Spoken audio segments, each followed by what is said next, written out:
What's up, guys? Coach Madden, official trainer, YouGoProBaseball.com, and today I've got top 10 ways to increase your pitching velocity. Are you guys liking these top 10 videos that I'm putting out? If you are, give me a thumbs up. Matter of fact, I'm not going to make any more top 10 videos if I don't get 500 thumbs up on this video. So if you're liking them, you better hit that thumbs up because I ain't making any more until I get 500. All right? Here we go. Top 10 ways to increase your pitching velocity. So as I've taken the top 10 of those, and we're going to talk about it right now. So the first way to increase your pitching velocity is going to be working on your load. You got to have a good load. The beginning of the pitching delivery is so important when it comes to increasing your pitching velocity. Just pitching well in general, you have to have good movement down the mound. And the beginning of that is so important because if you're messed up in the beginning, the rest of the delivery is going to be messed up. So you really got to work on your load. I see too many guys coming just straight up and they're not really loading any of their energy. What you want to do in your load is really get loaded up over your back leg without going over your back leg. I hope that makes sense. I want to kind of load my energy this way without getting too far back this way. So I just keep my knee inside of my back foot while I'm loading up my front side and kind of keeping this hip closed and these shoulders closed as well as I get loaded. So instead of coming straight up here, it looks more like this. The second way to increase your pitching velocity is to leverage your energy. Now in pitching, to me, there's two types of energy. You've got your linear energy and your rotational energy. Your linear energy is the energy that you're creating going towards home plate. Your rotational energy is obviously when you're rotating because we're starting closed off and then we're opening up, we're rotating, we're unwinding, and that's another part of our energy. So how can we leverage our linear energy and how can we leverage our rotational energy to get the most out of our kinetic chain? Because that's basically what we're doing. We're creating energy from the ground up out through our release point. And if we can leverage this energy and not leak any of it, we're going to be able to pitch faster. Does that make sense?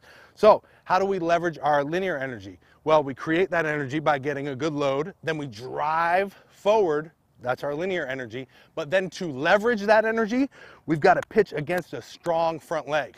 If your front leg, after you land, continues to go this way, you're leaking your energy. If your front leg, after you land, continues to go this way, you're leaking your energy. The best pitchers in the game have a good shin angle, which means their shin goes into the ground. They're pitching against that front leg this way. Some guys, major league pitchers, are fully straight.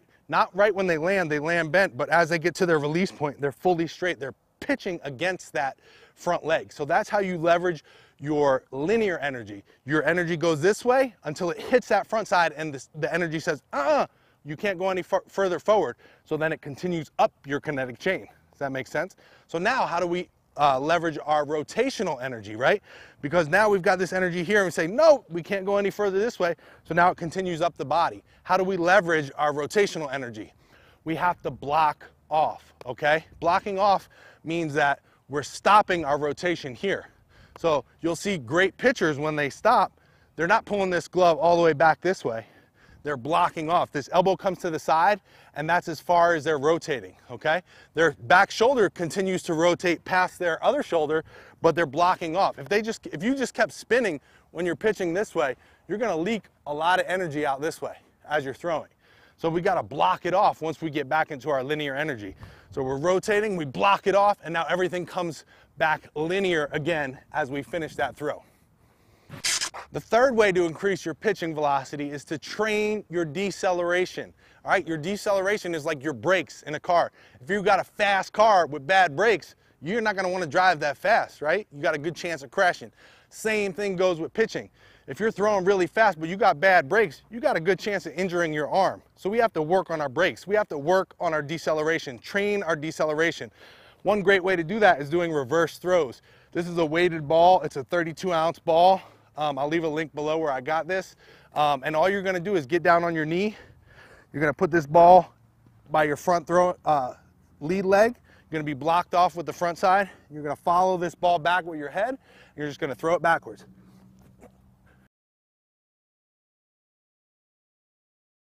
There are many other deceleration exercises that you can do, but that's just one of my favorites. The fourth way to increase your pitching velocity is to get on a good pitching program. Now, of course, you can check out Pitching 365.2. That is my pitching program. It is on sale right now on my website, but I'm not here to sell you stuff. It's a great program. It'll work, but whatever program you're on, you got to get on a good program, okay? Whether it's mine or somebody else's or one that you created for yourself, you have to have a routine. You got to put it down on paper, track your progress, use the numbers, and learn from that, okay? So you have to be on a good program so you can progress and get better as you go. The fifth way to increase your pitching velocity is to speed up your delivery. You got to get faster. Too many guys I see is like, I want to pitch faster. I need to pitch faster. How do I pitch faster? And then when I see them pitching, their whole movement is just very slow. If you want to pitch fast, you have to move fast. You have to be fast, okay? Guys who pitch fast are very explosive. They're very fast. Usually guys who can pitch fast can run fast. Guys who can pitch fast can jump high, okay? There's a direct relation to vertical jump and 60-yard dash as it relates to throwing velocity. So if you want to pitch faster, you have to be faster. You have to train faster. You have to train as an explosive athlete. The sixth way to increase your pitching velocity is to develop a recovery routine. Recovery is huge. We talked about training as an explosive athlete, and if you're going to be training this way, you've got to make sure your body recovers. You got to make sure your body recovers from pitching. You want to take care of your arm. You want to take care of your body, and the way you do that is by developing a recovery routine. It's going to be different for everyone. You have to find out what works best for you, but you definitely have to focus on your eating, your rest, your training, what you're doing to recover from that. All the things that come into recovery, you have to lay it out and get a routine that works well for you. The seventh way to increase your pitching velocity is to run more sprints and run less long distance. In baseball for a long time, we've got it wrong. We had it wrong. I see so many teams running poles and laps, and that's all they're doing, running a lot of long distance stuff. When in reality, as a pitcher, if you want to throw faster, you want to pitch faster, you got to train like an explosive athlete. You got to train to be fast, and that's doing more sprints than long distance. Let me ask you this. Have you ever seen a picture of a long distance runner and a picture of a sprinter? Let me ask you, which one would you rather look like? The eighth way to increase your pitching velocity is going to be to increase your mobility, or at least maintain your mobility if you already have good mobility. Because in pitching, we have to have good movement like I talked about. And if you have good movement and you're able to have that range of motion through all aspects of your delivery, you're going to be able to take that energy that you create and transfer it through a longer kinetic chain. Does that make sense? If I have bad ankle mobility, I'm not going to be able to drive out as much as I should be able to. If I have bad hip mobility, I'm not going to be able to get as much rotational energy perhaps as I might be able to. So you have to definitely work on your mobility and maintain or increase your range of motion so that you can put more energy, more of that velocity through your pitching delivery. The ninth way to increase your pitching velocity, and this one gets overlooked a lot of the times, and this is just to put yourself in the state. Like sometimes, have you ever been out there pitching? Normally you may throw 90, let's say, you're a 90-mile-an-hour guy, and then one day you get out there and you're throwing 84, and you're like, what the hell happened? This is because you're not in the state. You may not be prepared body-wise, but a lot of the times it's because you're not in the state. You're not ready. You didn't put yourself into the right mind state. You didn't put yourself into the right energy state. And again, that goes back to eating as well. You have to be prepared for the game. If you know to put yourself in the state to have good energy, you got to eat a certain way. You got to do that, right? If you know you have to think a certain way, you got to do that. But you got to pump yourself up before you get out here to be ready to throw as fast as you can. And the 10th way to increase your pitching velocity is to stay committed.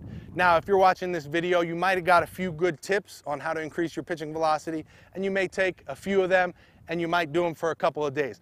That ain't gonna help. You gotta stay committed, all right? Take the things that work for you and stay committed to it. Make a plan, build out a program, okay? You have to stay committed. Anything worth having is gonna cost you something. You gotta put in the time, you gotta put in the effort, you gotta be consistent, you gotta commit. So if you want this, you wanna pitch faster, you gotta commit to it. You gotta put it on paper and make it happen. Do it, execute, get out there and work hard. Guys, I hope you liked this video. Again, if you want 89 more ways to increase your pitching velocity, you gotta check out my article. I'm gonna leave a link below. Give me the thumbs up if you like this video. Don't forget to subscribe if you haven't already subscribed. I got close to 700 videos. I'm not stopping making videos anytime soon, all baseball related. So if you're into baseball and you're trying to get better at baseball, you're gonna wanna hit that subscribe button, hit that little bell symbol right next to the subscribe button, because I got a bunch of great videos coming real soon and I want you to stay notified when I upload them. Now, please leave me a comment below. Let me know which of these 10 things you're gonna do, which of them do you already do, and what are you gonna do this season to get better and pitch faster. Let me know. Leave a comment below. We'll talk there, and I'll see you in the next video.